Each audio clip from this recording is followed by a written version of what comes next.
Hello. If you found this video, then perhaps it was meant for you all along. A piece of media being sent to you across vast distances and transmitted to you through sound and light. And light is what I want to discuss today. It is all too often we hear people make a distinction between something they call the physical world and what they call the spiritual world. And whilst these two classifications are perfectly acceptable with respect to ease of communication, I believe there is another way to understand what's around us and in turn help us understand how manifestation works. I'm certain you've heard many people describe to you how manifestation can be brought about, including myself, where I described in Transmission 4 a method of holding focus for 17 seconds or more, which in turn causes your nervous system to emanate a vibratory signature. We described how a singer can shatter glass using their voice by matching the same frequency that matches the glass. It is this concept I wish to delve deeper into, how light intertwines with it. Matter, what many call the physical world. Something that recently quantum physics has now proven through the double-slit experiment is that our minds, our awareness, has an effect on what we call the material world. But is it really material in the way that we think? Some of the most prominent figures within quantum physics have put forth the idea that light and matter exhibit both wave-like and particle-like behavior simultaneously. This concept is known as wave-particle duality. Max Planck proposed that energy itself is emitted and absorbed in little packets that he referred to as quanta, and he put forth the idea that perhaps light and matter could behave in a similar fashion to each other. Albert Einstein also compounded upon this, saying that matter itself and light shared qualities with each other, in the way that both were composed of packets of energy, which he also referred to as photons, similar to Planck's quanta. Louis Du Bois also proposed that matter, like light, exhibits wave-like properties, these waves that he referred to as de Broglie waves. I present these to you so you have an analog for the next concepts I'm going to propose. There is no distinction between the material or physical world and the spiritual one, just different states of oscillation resulting in varying states of matter. To put this into perspective, picture a jet flying by. It's flying low and slow. Therefore, you can see it. But the jet could speed up, and as it does so, your perception is skewed. It's harder and harder to make out the shape of the jet, maybe a little bit of the color. Beyond that even, damn near light speed. Now, the jet, as far as you're concerned, isn't there anymore. Similarly, particles around us oscillate at different frequencies. At high enough frequencies, an object would cease to be perceivable by you. Wouldn't even be able to interact with it. Hell, you could exist in the same space as the object and have no idea. And the same could be said for consciousness. Which brings us to the idea of manifestation. Many times people have described to you that manifestation simply works. Much like a light switch, you don't need to understand how it works to reap its benefits. The purpose behind explaining these mechanics to you is to give you an edge when it comes to manifestation, so that you understand the importance of elevating your vibration so manifestation can come more easily. As we've established, all things operate at different frequencies, and all things carry within them information. Light operating at different frequencies. Even just recently, researchers have successfully turned light into a supersolid for the first time. Understanding that light makes up all things in this way is a foundational component to comprehending exactly why manifestation works for some people and doesn't for others. It's not a matter of who's worthy and who isn't. It's a matter of oscillation.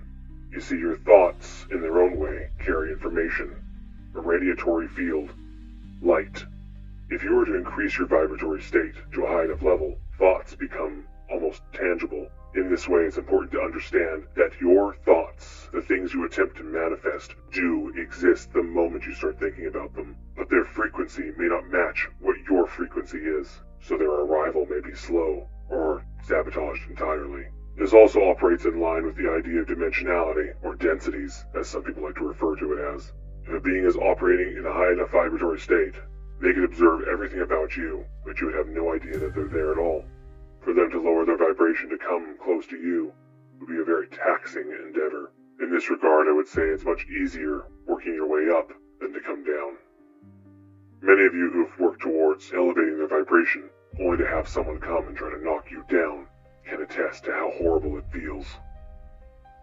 The crux of what I'm trying to share. The higher your vibration, the more in tune you are with the realm of thought, manifestation. But this place is designed to keep you low, so that manifestation is only something that the select, lucky few understand is real, and more so, how to use effectively. By this point, you've probably pieced together why it's so important to elevate your vibrational state, to go through these changes, these purges of things that no longer work, to go through the steps of what many are referring to as the awakening. If enough of us hold that vibrational state, manifestation comes easier. If enough of us share a vision within this high vibrational state, it will come true. That is why this system works the way it does. If it can keep you low, in a constant state of amnesia and despair, this despair keeps you in a low vibrational state, to where our family from beyond can't reach you. But our lights in the sky are increasing. You hear more of it every day, because more and more of you are becoming aware of us. And more so than that, you are growing in awareness. You are moving more into your state of kata, without, than your state of ana, within. Think of it as third person versus first person. When you're in first person, your view is narrow. You can only see one perspective. When you're in third person, however, you have a wider range of view, of understanding, of awareness. It is through growing this awareness that you are cultivating a world in which we can reach you. A world where this machine ceases to be. You've been in a state of low vibrational desperation, and it's not your fault. You've been made to feel that way, where attempts to manifest have been little hopes. But the driving factor is so much deeper. As I've said before, the system will try to bring you low the higher you go. It is not an easy path you find yourself on, but this is your fated moment. The world needs you now. The people in it need you now. And you have struggled. You have hurt over and over by this system that does seek to render you inert. But in its infinite ignorance, this blind God, this system comprised of lies, has made a grave mistake. Every time it knocked you down, you were stronger for it. You now have the strength to stand up against it, to elevate yourself, to keep your vibration high. You are strong enough to do this. You have to be. Not just for you, but for every one of your brothers and sisters that lay trapped in this system. Do it for the immense love that you feel swelling up inside you. The love that this deluded, selfish, greedy system tried everything to crush. But you listening to this now, you have not been crushed. You are still here.